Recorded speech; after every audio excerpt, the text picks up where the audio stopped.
I used to think family was unshakable, that no matter how bad things got, they'd be there, and I'd do the same, without hesitation. Not because it was easy, but because that's what love is, right? Quiet, loyal, unconditional. I poured everything into that belief, my time, my money, my peace, carrying everyone else's weight while pretending it didn't crush me. But the truth crept in like a crack beneath the surface. They didn't see me. Not really. I was just the fallback, the wallet, the fix-it man. They only remembered me when they needed saving, and the second they didn't, I disappeared. My name's Matthew, I'm 30, and up until last year, I honestly thought I had a solid grasp on what family really meant. Not that picture-perfect version you see in greeting cards, but the kind you lean on, even if you're the one carrying most of the load. I've always been the quiet one, the dependable son who remembers birthdays with flowers and steps in to help when everyone else seems oblivious that help is even needed. But I never imagined I'd end up being the glue for a family that, more often than not, made me feel like I didn't matter. That realization didn't hit me all at once. It crept in slowly, quietly, like mold spreading beneath the floor until everything starts to fall apart. Growing up, I was the middle kid. Brandon, my older brother, was the star athlete, always surrounded by friends and praise. Ashley, the youngest, was treated like royalty from the minute she arrived. And me? I was the kid with B-plus grades who always heard I wasn't living up to some vague, unreachable potential. It never really got to me, though. I kept my head down, landed a scholarship, moved out, and eventually started a small IT company that, after a few brutal years of instant noodles, 14-hour days, and rejection after rejection from investors, finally took off. Funny thing is, when I was struggling, no one reached out. But once the money started rolling in, suddenly, I was part of the family again. It started small. My dad asked me to cover the last bit of Brandon's car loan until his promotion came through. Then came Ashley's tuition, because her financial aid didn't stretch far enough. My mom said the roof needed repairs, then the heater, then the kitchen renovation she'd always wanted. Before I knew it, I was bankrolling 3 separate households, and still getting messages like, "Hey, can you Zelle me for groceries?" At first, I was happy to help. I told myself I was contributing to something bigger, maybe even building a legacy. I figured, one day, I'd look back and feel proud that I made things easier for the people I cared about. But the way they treated it, like it was expected, like I wasn't doing anything out of the ordinary, started to wear me down. Thanksgiving was when everything shifted. I hosted that year not to show off, but because I finally had a place big enough for everyone. I had the food catered, cleaned the house, even set up a fire pit outside. Not one person offered to help, not even with the dishes. Brandon stood up mid-meal to give a toast about how lucky we all are to have one another and how family always steps up, but never once acknowledged that I covered every single expense. Ashley brought her new boyfriend and barely glanced up from her phone. And my dad? He spent the night reminiscing about how tough things were in his day and how easy kids have it now. I smiled through it all, but deep down, something was shifting. It was a random Wednesday, maybe a couple months later, when everything truly unraveled. I had just wrapped a long meeting when I got home and noticed a voicemail from my dad. His tone was cold, worn out, and sharp in that way only a father's voice can cut. He said something like, "All you ever do is take. You've never given this family anything worth remembering. If you had any dignity, you'd stop acting like we owe you and just leave." At first, I thought I misheard him. I played it again. Word for word, all I do is take. I didn't yell, didn't call him back. I just stood there for a while, staring at the phone. Then I walked to the window and looked out at the skyline I used to love. Something inside me gave out quietly, like a rusted hinge snapping under too much weight. That night, I threw some things into a bag and walked out. No grand farewell. No explanation. I even told my assistant to freeze any outgoing payments connected to my family. Just a clean, quiet exit. Few days passed. Then a week. Nothing. No calls. No texts. It took them nearly a month to even notice I was gone. Ashley was the first to reach out. She called late one Friday night, her voice trembling. "Matthew, hey." She called me late, trying to keep her voice steady, but I could hear the fear behind it. She said something about her tuition not being processed and asked if there was an issue with the account. She was trying to play it cool, like it was just a casual question, but I knew that tone. It's the one you use when you're desperate and trying not to sound like it. I didn't get into a conversation. I just sent one reply. Thought I never gave this family anything. No explanation. No follow-up. That was it. She didn't answer. But not long after, My phone lit up like a Christmas tree for missed calls from my mom, a couple from Brandon, and one from a number I didn't even recognize. The voicemail from my dad came in soon after, and honestly, it would have been funny if it hadn't been so pathetic. He said, "We need to talk. Whatever this little stunt is, it's not funny. Your sister's future is on the line." Not a single word of apology, just that same old tone like I owed them something, like it was my job to fix everything. That weekend, I booked a flight to Oregon. I'd never been, but it felt far enough away to breathe again. I found this quiet little Airbnb with a view of the mountains, and for the first time in years, I actually slept through the night.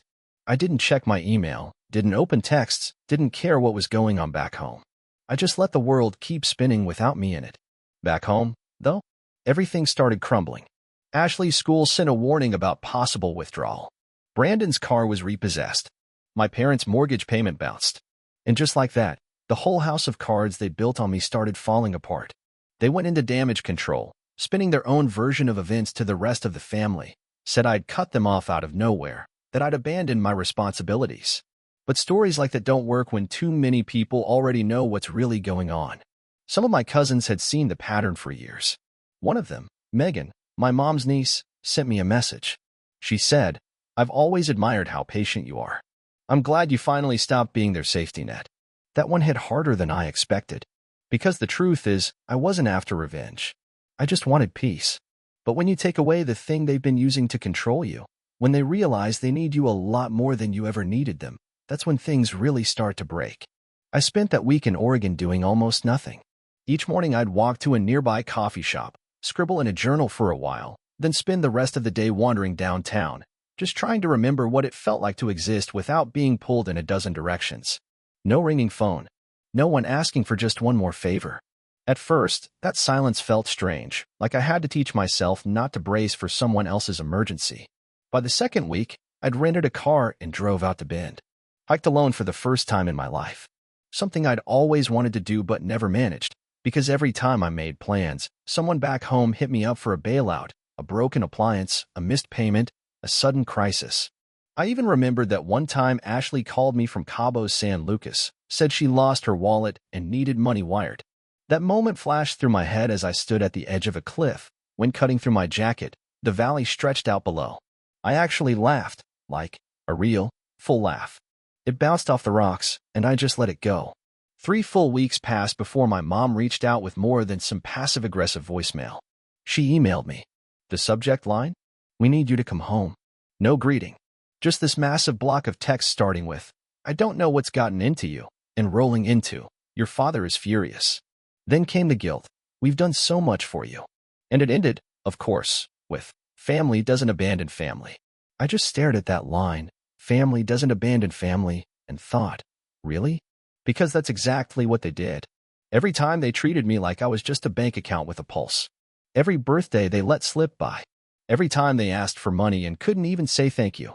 Every holiday where I sat quietly in the background while Brandon gave some dumb speech and Ashley got showered with gifts.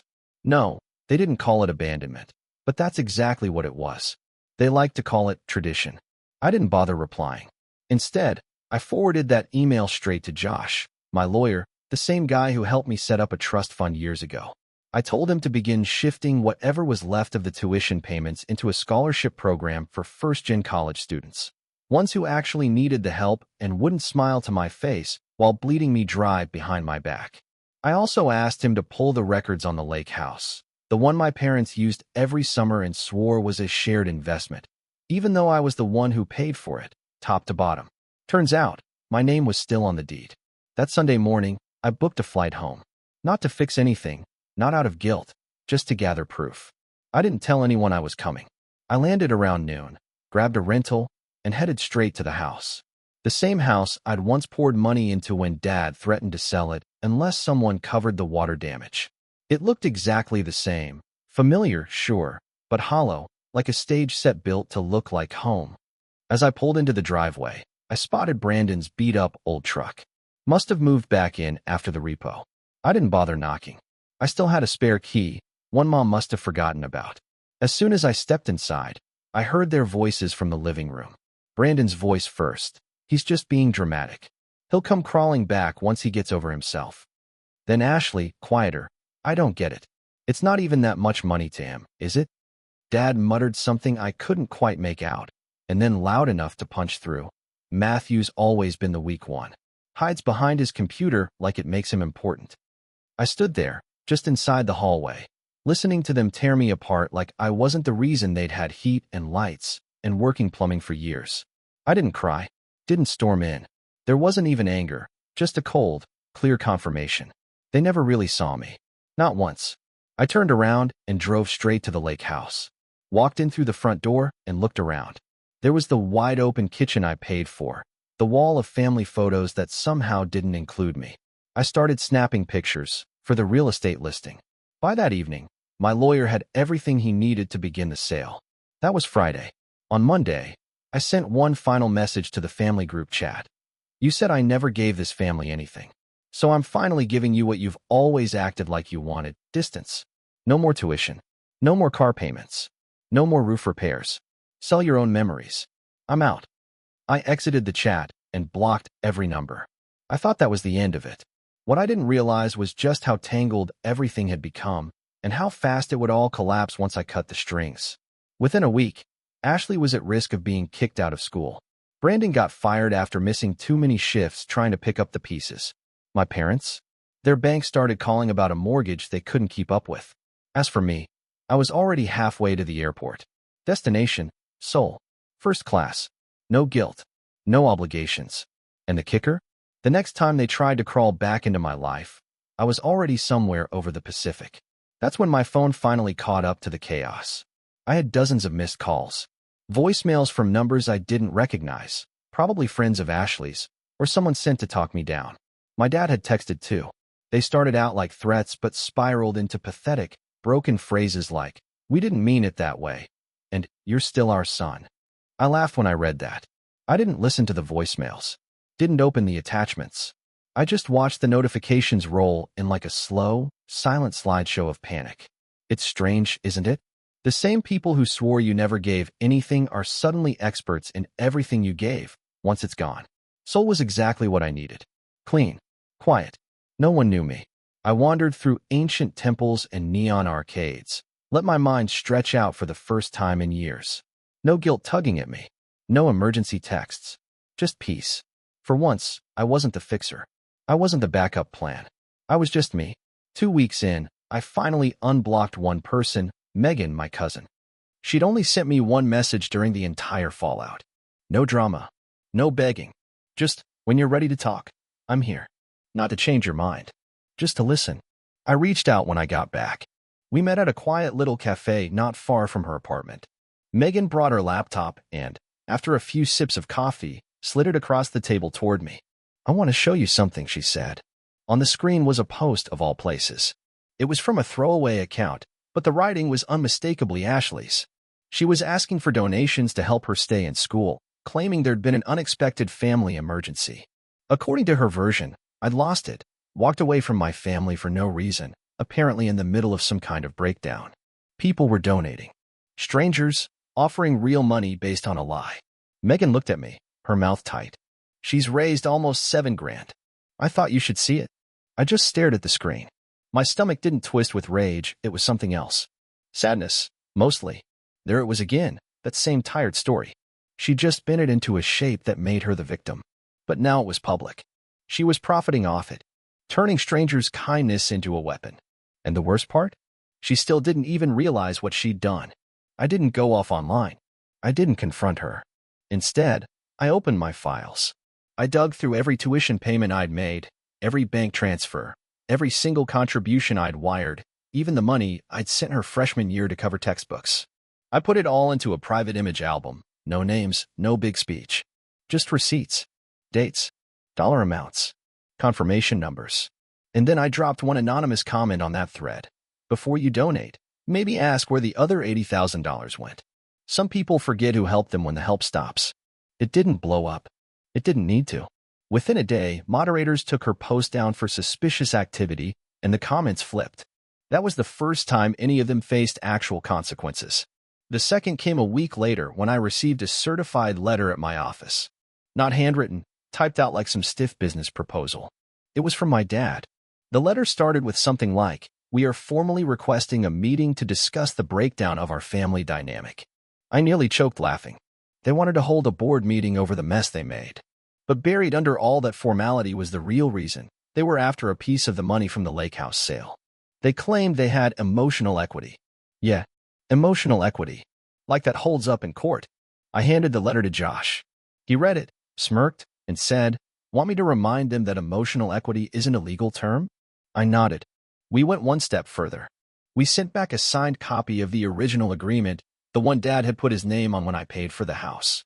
In his own handwriting, it said, "I acknowledge this home is purchased by and remains the property of Matthew, last name. I relinquish all future claims." He'd either forgotten or was hoping I had.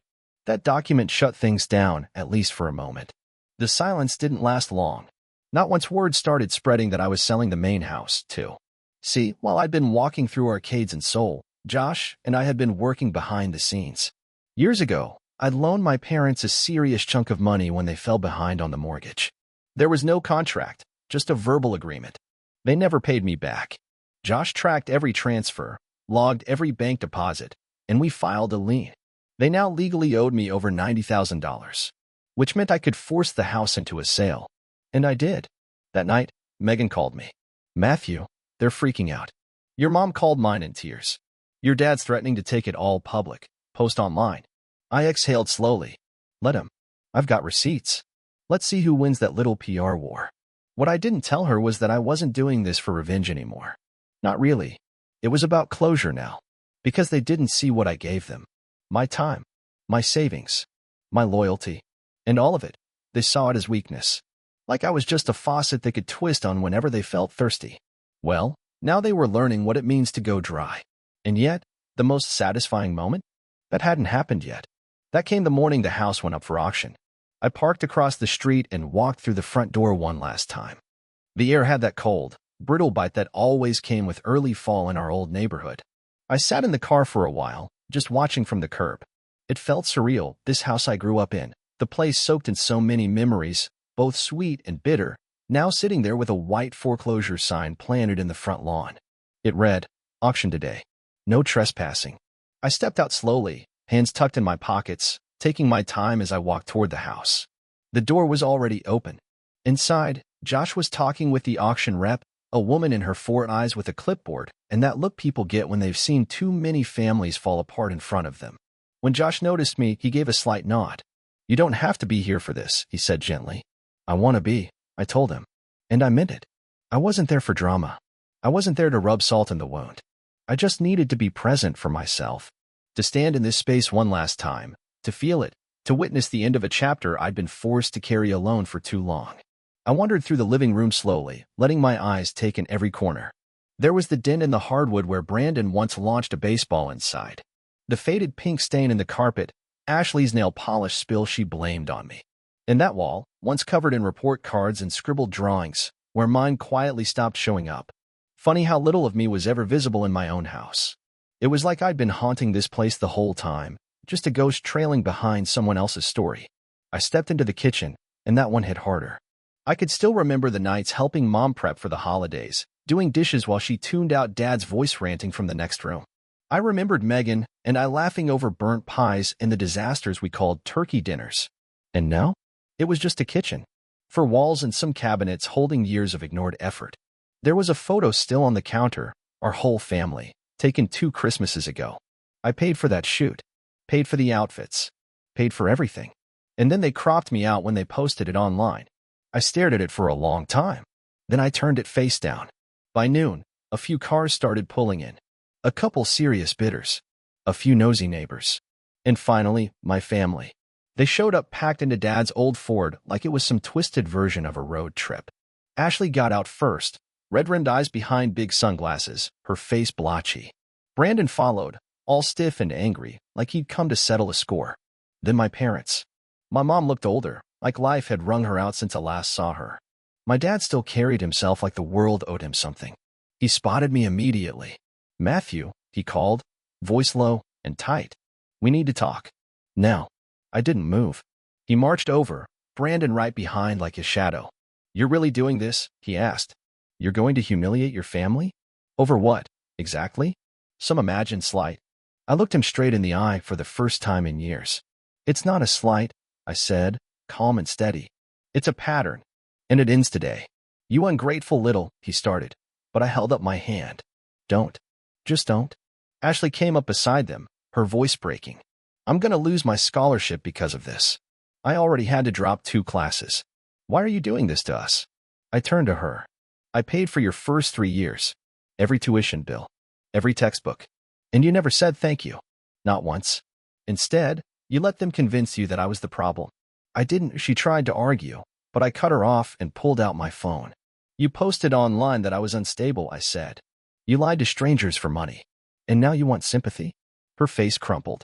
And finally, my mom spoke. Her voice was raw, barely above a whisper. We're a family, Matthew. Families don't do this to each other. No, I said. Families don't take like this. You took everything. My time. My money. My trust. And when I finally stopped giving, they called me selfish. Right then, the auctioneer's voice cut to the tension sharp, direct. We'll begin in 5 minutes. My dad looked around like he was suddenly seeing things clearly for the first time. His voice lost some of its edge. You can't do this, he said. You wouldn't even have this house if it weren't for us. I nodded. You're right, I said. And that's why I'm taking it back. They didn't move. Just stood there in the driveway, stunned, helpless in a way I hadn't seen in years. I turned and walked away. The house sold within the hour. A retired couple bought it, folks from out of town looking to settle near their grandkids. Paid in full. I signed the papers, handed Josh the keys, and never looked back. 2 weeks later, the moving truck showed up. My parents tried to push back, claimed they had rights, but the court order was clear. They had 21 days. No extensions. No second chances. They didn't even bother to pack properly. Just scooped up what they could and left behind a mess, piles of old junk, boxes full of broken things, old trophies, useless appliances, and pieces of a life they'd never valued until it started slipping away. One of the movers found an old journal of mine in a box labeled junk. It was from high school. I flipped it open and found page after page of handwritten dreams. Get into college. Start a business. Buy a house. Take care of my family. Crazy how none of it played out the way I thought it would. I donated the furniture. Trashed the rest. Megan helped me wrap up the estate. She was the only one who never took sides, the only one I still trusted. When it was done, she gave me this long, tight hug and said, "You did the right thing. Even if it doesn't feel like it yet." She was right. It didn't feel good, at least not in the way movies make you think it should. There was no victory music. No final showdown. No applause. Just quiet. A deep, echoing quiet that, little by little, turned into peace. Not long after, I moved. Got myself a small loft in another city. Nothing fancy. Just mine. No surprise bills. No guilt hanging in the air. The calls stopped. The emails faded out. And the bitterness? That started to melt away too. I didn't hate them. I just let go. Like snipping the last worn thread of a rope that had been dragging me under for way too long. One night, I was out on my balcony, sipping tea, just watching the windows light up across the street. I thought about that last Thanksgiving. The toast Brandon gave. The smiles that looked like they belonged in a commercial, perfect on the surface, completely unaware of the cracks forming beneath them. That night, it hit me. They weren't really a family, not in the way people mean it. They were a system. One that only worked as long as I stayed quiet, stayed useful, stayed small. And now? Now they had to figure out how to stand without me. A few months later, I got an email. It was from Ashley. She didn't ask for anything. Just wrote. I don't expect a reply. I just wanted to say, I get it now. And I'm sorry. I read it twice. Then once more. And finally, I archived it, not out of anger. Just because I didn't need her apology anymore. I didn't need closure from them. I had already found it in myself. And for the first time in my life, that was enough.